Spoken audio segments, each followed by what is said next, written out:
24 de septiembre de 1942, 15:47 horas. Cuartel General del Führer, Vinnytsia, Ucrania. El jefe del Estado Mayor, Franz Halder, estaba de pie frente a Adolf Hitler. Durante 4 años había coordinado cada orden, cada plan, cada operación para todas las fuerzas armadas alemanas. Durante 4 años había vetado órdenes, retrasado planes, saboteado ataques. Durante 4 años había sobrevivido a lo que otros generales habían pagado con la vida. Ahora, Hitler le extendía un documento. Eran las propias notas de Halder, sus propias palabras, que demostraban que no creía en la victoria. Las palabras de un hombre que desde dentro había ofrecido resistencia. «Está destituido, general coronel». Halder saludó. Había sobrevivido, pero ¿cuántos habían muerto porque no había actuado antes? Franz Halder no era un héroe como Stauffenberg, no era un mártir como los hermanos Scholl. Era un hombre que luchaba dentro del sistema, que saboteaba órdenes, que retrasaba planes, que intentaba evitar lo peor, sin arriesgarlo todo. Su historia es complicada, incómoda, pero debe ser contada, porque muestra lo que significa la resistencia desde dentro y por qué no fue ejecutado, mientras otros morían. 30 de junio de 1884. Franz Halder nació en Würzburg, hijo de un general bávaro. El servicio militar era tradición familiar. Su padre sirvió al reino de Baviera. Franz serviría al imperio alemán. Pero, ¿a qué Alemania? Era un militar de carrera, un tecnócrata, un hombre de números y planes. En la Primera Guerra Mundial sirvió como oficial del Estado Mayor. Después de la guerra permaneció en la Reichswehr, el pequeño ejército permitido a Alemania después de Versalles. No era nazi, nunca fue miembro del NSDAP. Era un oficial conservador, monárquico, que veía a Hitler como un advenedizo austríaco, un cabo sin formación militar. Pero Hitler llegó al poder y Franz Halder tuvo que tomar una decisión: servir o irse, quedarse e intentar controlar desde dentro, o dejar el campo a aquellos que obedecían ciegamente a Hitler. Se quedó. El 1 de septiembre de 1938, Franz Halder fue nombrado jefe del Estado Mayor del Ejército. Tenía 54 años. Ahora era el máximo planificador militar del Imperio Alemán. Cada orden, cada operación, cada campaña pasaría por su escritorio, y ya había empezado a dudar. Septiembre de 1938. La crisis de los Sudetes. Hitler quería la guerra con Checoslovaquia. Halder creía que Alemania no estaba preparada. Una guerra significaría la intervención de Francia y Gran Bretaña. Alemania perdería. La Wehrmacht aún no era lo suficientemente fuerte, así que Halder planeó un golpe de Estado. Junto con su predecesor, el general Ludwig Beck y otros oficiales, Halder desarrolló un plan detallado. Tan pronto como Hitler diera la orden de atacar, unidades de la Wehrmacht ocuparían Berlín. Hitler sería arrestado. Se instalaría un gobierno militar. La guerra se evitaría. El plan era asombrosamente detallado. El general Erwin von Witzleben, comandante del tercero cuerpo de ejército en Berlín, ya había informado a sus tropas. Asaltarían la Cancillería del Reich. 48 horas, dijeron los planificadores. En 48 horas podría haber terminado. El coronel Hans Oster de la Abwehr coordinaba los contactos civiles. El abogado Hans von Dohnanyi preparaba los documentos legales. Incluso tenían un psiquiatra, el profesor Karl Bonhoeffer, que estaba dispuesto a declarar a Hitler como incapacitado. No era un sueño descabellado, era un plan con nombres, unidades, calendario, pero requería un detonante: la orden de ataque de Hitler. Halder esperó. Las unidades esperaron. Entonces llegó la noticia del acuerdo de Múnich. Chamberlain había cedido. Hitler consiguió los Sudetes sin guerra. El golpe fue abortado. Halder escribió en su diario: «El Führer ha vuelto a tener razón». Pero Halder no lo creía. Sabía que era solo cuestión de tiempo. Hitler iría a más, y la próxima vez habría guerra. Agosto de 1939. Hitler ordenó el ataque a Polonia para el 26 de agosto. De nuevo, el grupo de resistencia se reunió. De nuevo, discutieron un golpe de Estado. El general Georg Thomas, jefe de la Oficina de Economía de Guerra y Armamento, advirtió que Alemania no podría sobrevivir económicamente a una guerra larga. El general Wilhelm Adam dijo que las fortificaciones occidentales no eran lo suficientemente fuertes como para resistir un ataque francés. Pero esta vez no tenían un plan, no tenían unidades, no tenían coordinación. Hitler había destituido a los generales poco fiables de Berlín. Nuevos oficiales, más leales, habían ocupado sus puestos. El momento había pasado. El 1 de septiembre de 1939, la Wehrmacht cruzó la frontera polaca. La Segunda Guerra Mundial había comenzado. Los diarios de Halder de esa época muestran su desesperación. Escribió: «Estamos marchando hacia el abismo». Pero él marchó con ellos. ¿Por qué? Porque ejecutaba órdenes que creía erróneas. Décadas después, en los interrogatorios tras la guerra, Halder intentó explicarlo. Un oficial obedece. Un oficial sirve a su país, no a su líder. Un oficial espera evitar lo peor desde dentro. Suena a excusa. Quizás lo sea. Pero también era la realidad para muchos oficiales alemanes. Odiaban a Hitler, pero servían a Alemania, y no podían separar ambas cosas. Mayo de 1940. Caso Amarillo, el ataque a Francia. Halder planeó la operación, pero con dudas. El plan de Manstein, el corte de Oss a través de las Ardenas, le parecía extremadamente arriesgado. Si los franceses cortaban el avance, todo el grupo Panzer-Kleist se perdería. Pero a Hitler le encantó el plan. Era audaz, sorprendente. Justo el estilo de Hitler. Halder añadió cláusulas de seguridad, reservas, planes de retirada, precauciones. El ataque comenzó el 10 de mayo de 1940. La Wehrmacht atravesó las Ardenas. Los franceses fueron sorprendidos. En 6 semanas, Francia fue derrotada. Fue el mayor triunfo militar desde Napoleón. Hitler era ahora un dios. Ningún general podía cuestionarle ya. Halder anotó: «Todas mis advertencias eran erróneas. El Führer tenía razón. ¿Cómo puedo contradecirle ahora?». Ese fue el veneno. Cada éxito hacía más difícil la resistencia. Cada victoria demostraba que Hitler era un genio.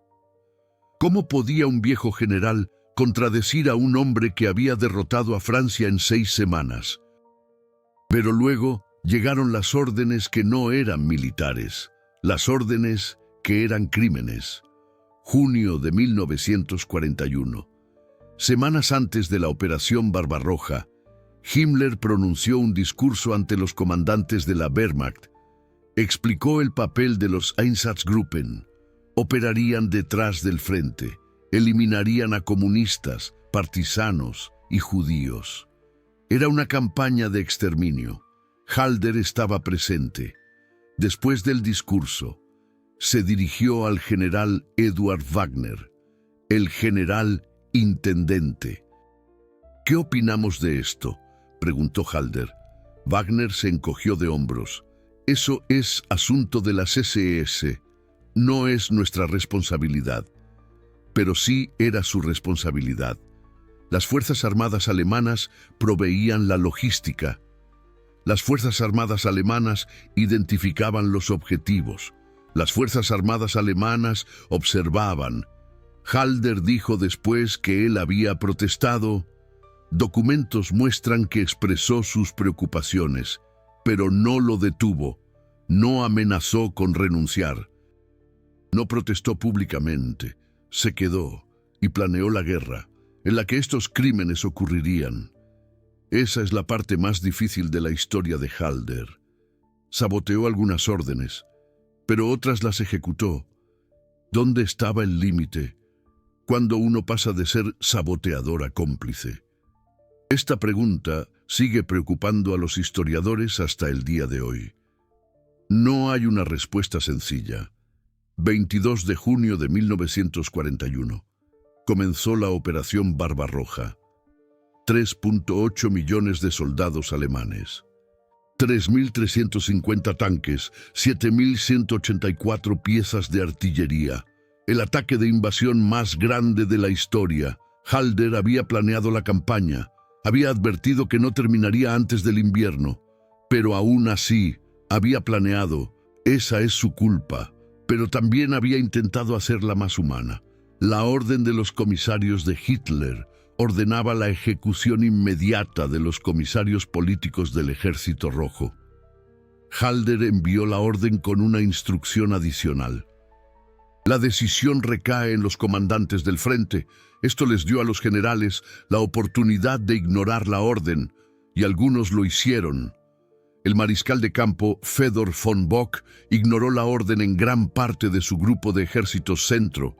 El mariscal de campo Wilhelm Ritter von Leeb retrasó la implementación. El general Heinz Guderian les dijo a sus oficiales que debían priorizar la necesidad militar sobre las órdenes políticas. Las instrucciones vagas de Halder lo permitieron. Fue sabotaje a través de la ambigüedad. No todos los comisarios fueron ejecutados. ¿Cuántos sobrevivieron? ¿Cientos? ¿Miles? No lo sabemos, pero fueron más que cero. Pero muchos fueron asesinados de todas maneras.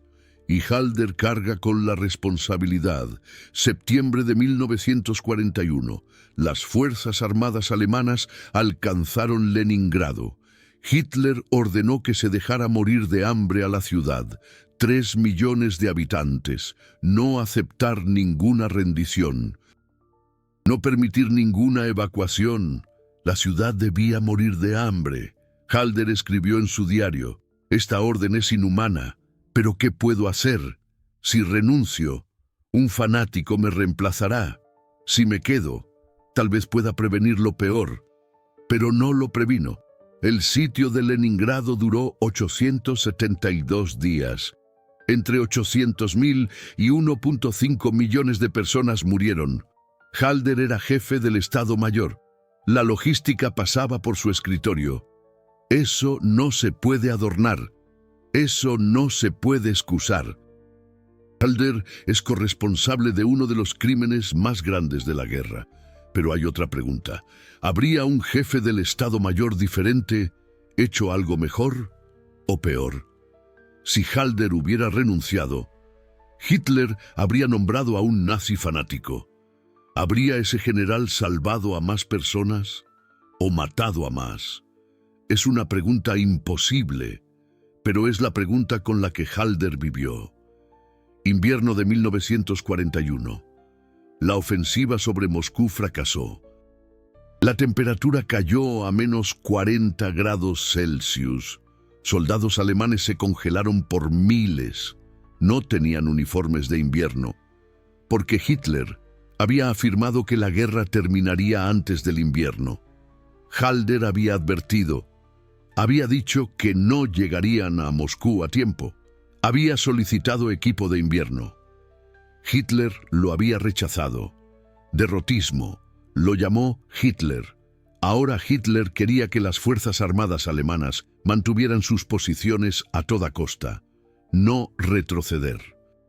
Defender cada ciudad hasta el último hombre. Era una orden suicida. Halder modificó la orden, agregó cláusulas, ajustes tácticos dentro de la necesidad operativa. Eso significaba que los comandantes podían retirarse si tenía sentido militar. Hitler no entendió la formulación, pero los generales sí. El mariscal de campo Fedor von Bock retiró sus tropas 100 kilómetros. El general Heinz Guderian ordenó una retirada táctica. Invocaron la cláusula de Halder. Cientos de miles de soldados fueron salvados. Hitler estaba furioso. «Están desobedeciendo mis órdenes». Halder respondió: «Están siguiendo la necesidad militar. Mi Führer está incluido en las instrucciones». Hitler lo entendió, pero no podía despedir a Halder de inmediato. Aún lo necesitaba. El frente oriental se estaba desmoronando. Solo Halder entendía la logística, los números, la planificación, pero el tiempo corría. 1942. Hitler planeó la ofensiva de verano. Objetivo: Stalingrado y los campos petrolíferos del Cáucaso. Halder dijo que era imposible. Las fuerzas armadas alemanas no tenían suficientes tropas para ambos objetivos. Uno tenía que concentrarse en uno. Hitler ordenó a ambos al mismo tiempo. Halder elaboró informes que mostraban la imposibilidad. El sexto ejército quedaría atrapado en Stalingrado.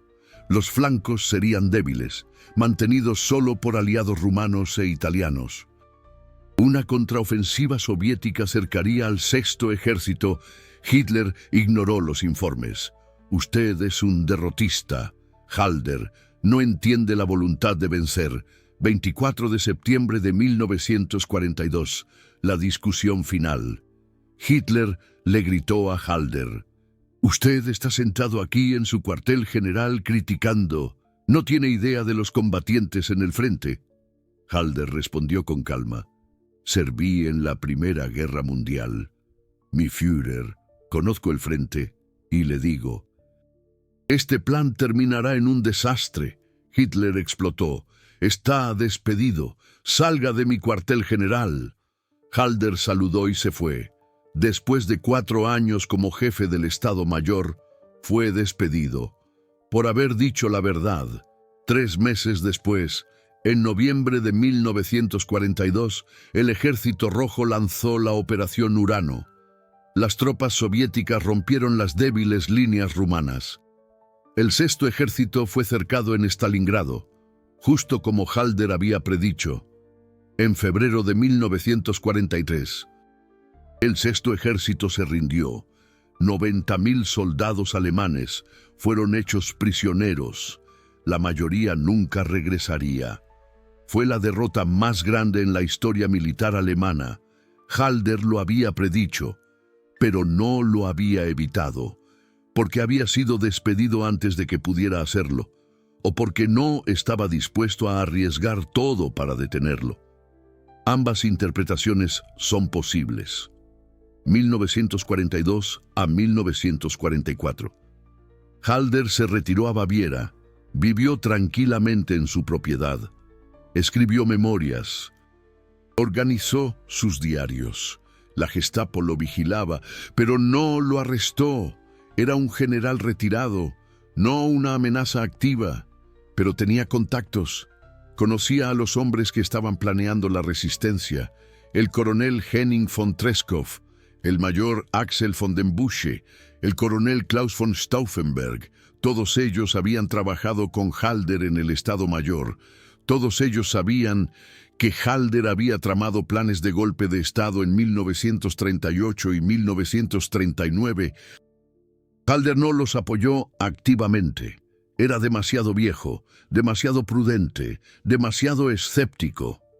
Después de 2 planes de golpe fallidos, ya no creía en el éxito, pero tampoco los delató.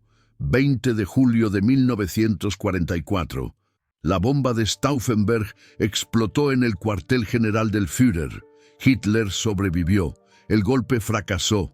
La Gestapo arrestó a todo aquel que alguna vez hubiera tenido conexiones con la oposición. 23 de julio de 1944. La Gestapo llegó a Baviera. Arrestaron a Franz Halder en su propia casa. Lo llevaron a Berlín, lo interrogaron y luego lo transportaron al campo de concentración de Flossenbürg. Halder no había participado directamente en el 20 de julio, pero la Gestapo encontró conexiones.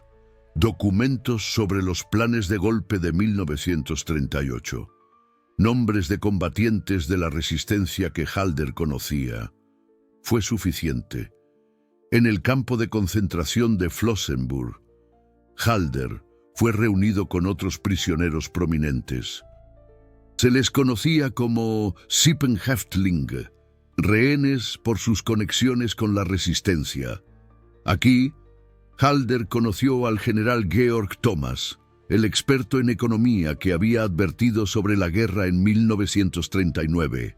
Aquí, conoció a Fabian von Schlabrendorf, quien había puesto una bomba en el avión de Hitler. Aquí conoció al pastor Martin Niemöller, quien se había resistido por convicción cristiana.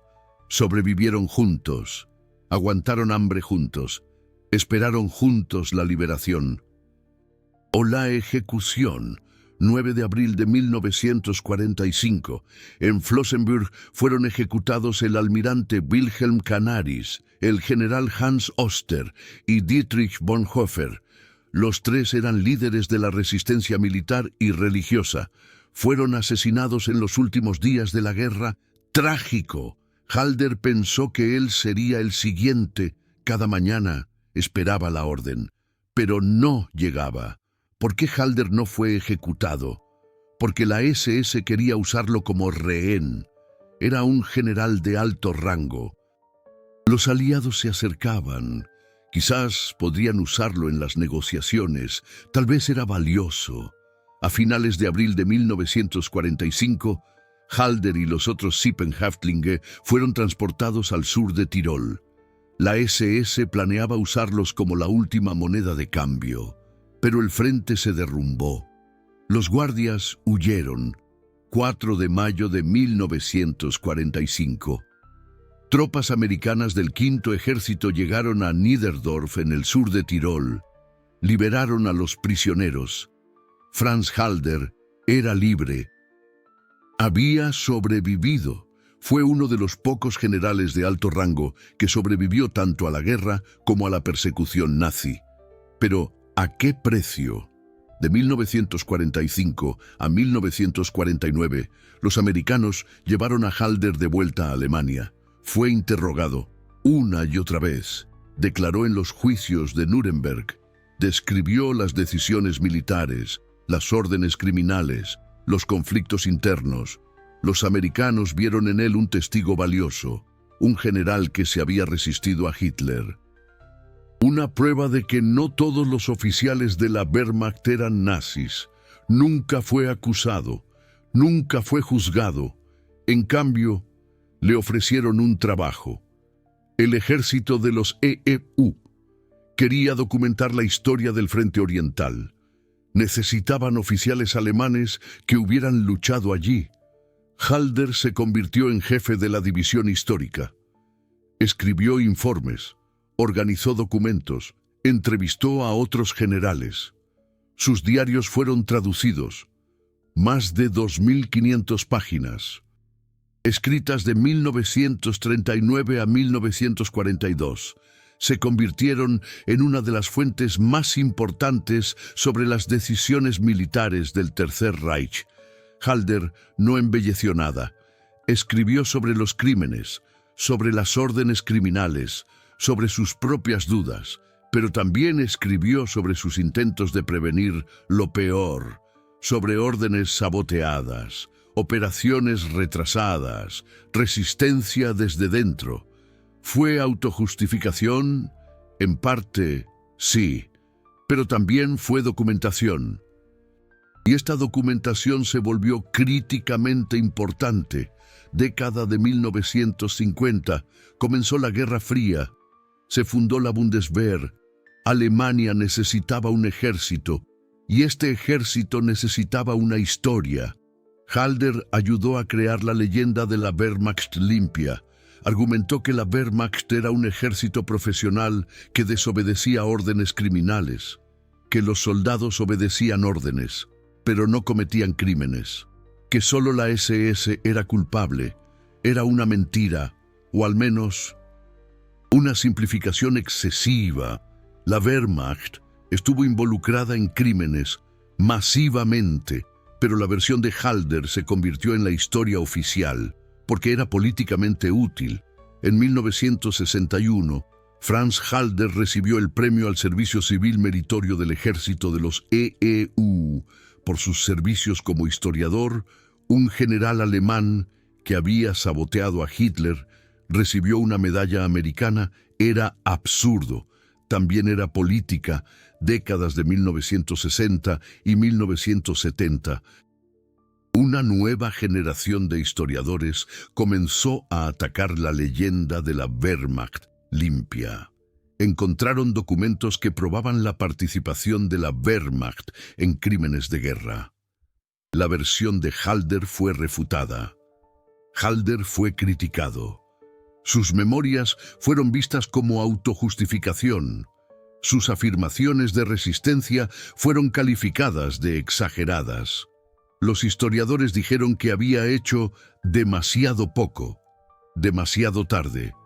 Y tenían razón.